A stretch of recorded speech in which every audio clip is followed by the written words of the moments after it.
तपाईँ हेल्दी खाना के खाने होला भनेर सोच्नुहुन्छ ढुक्क हुनुहोस्, मलाई फलो गर्नुहोस्। मैले तपाईँहरूले हेल्दी खाना मजाले सिकाउँछु। मकैको र अम्लेट, मकैको अम्लेट भनेर के हो भने सोध्नु होला। ल हेर्नुहोस् है, यो मकैको अम्लेट। मैले आज तपाईँहरूको माझ एउटा मकैको अम्लेट ल्याउँदैछु। अब मकैको अम्लेट ल्याउनु लागि त मैले पहिला अलिकति मकै लिएँ। मकैलाई मजाले बोइल गरेँ, पाक्ने गरेर। त्यसपछि मैले गाजर हालिदिएँ। गाजर हालिसकेपछि त्यो मैले भेडे खुर्सानी पनि हालिदिएँ। भेडे खुर्सानी हालेर पाकिसक्यो। पाकिसकेपछि मैले हेर्दा मजाले उम्ल्यो। त्यो उम्लिँदा बित्तिकै अब मैले यसो हेरेँ, पाकिसक्यो रहेछ। पाकिसक्यो हेरेर यसो छामेर पाकिसक्दाखेरि मैले यसलाई छानिदिएँ।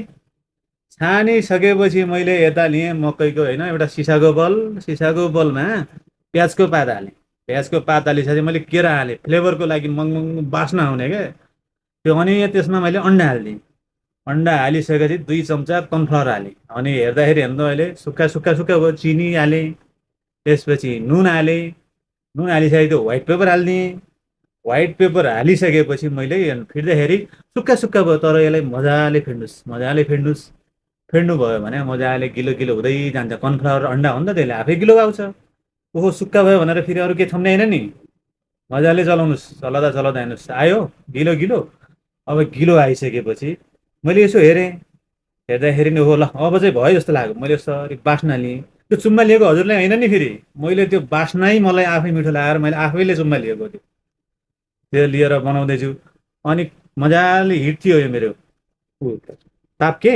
ताप्के मजाले हिट भइसकेपछि अब यसलाई फास्ट आगो बनाउनु भएन, तले मुनि डढ्छ। त्यही कारणले फास्ट आगो नबनाउने, बिस्तारै आगोमा त्यो पाक्ने गरेर। किन तपाईँले त्यसमा कर्नफ्लावर हाल्नु भएको छ, अन्डा पनि हाल्नु भएको छ, केरा पनि हाल्नु भएको छ, त्यो डढ्यो भने मिठो हुने होइन नि त। त्यही कारणले बिस्तारै सोलो आगोमा चलाउने चलाउने चलाउने। बटरमा हालेर फेरि हेल्दी हो नि त, फेरि तेल भनेको फेरि हेल्दी सिकायो भन्नु होला। बटर भने त हेल्दी हो, मैले त हेल्दी मान्छु। अब हजुरले के मान्नु चाहिँ मलाई त्यो थाहा भएन। त्यसपछि हेर्नुहोस् आयो कलर पनि गोल्डन कलर, ब्राउन कलर होइन नि, फेरि गोल्डन कलर आउनु पर्यो। गोल्डन कलर आएदेखि स्वाद भयो। ब्राउन कलर आएपछि तितो भयो। त्यति मात्रै यो फरक। अब पकाउने तरिका तपाईँसँग कस्तो छ के छ मलाई थाहा भएन, तर मेरो सिकाउने तरिकामा तपाईँले ढुक्कले सिकाउँछु।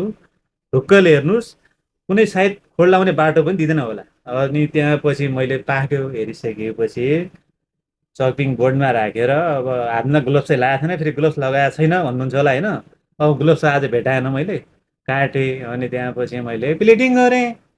प्लेटिङ गर्दाखेरि अब आफ्नो आफ्नो स्टाइल हुन्छ प्लेटिङ गर्ने पनि। मेरो स्टाइल त यस्तै थियो। अब म त छिटो मान्छे हो।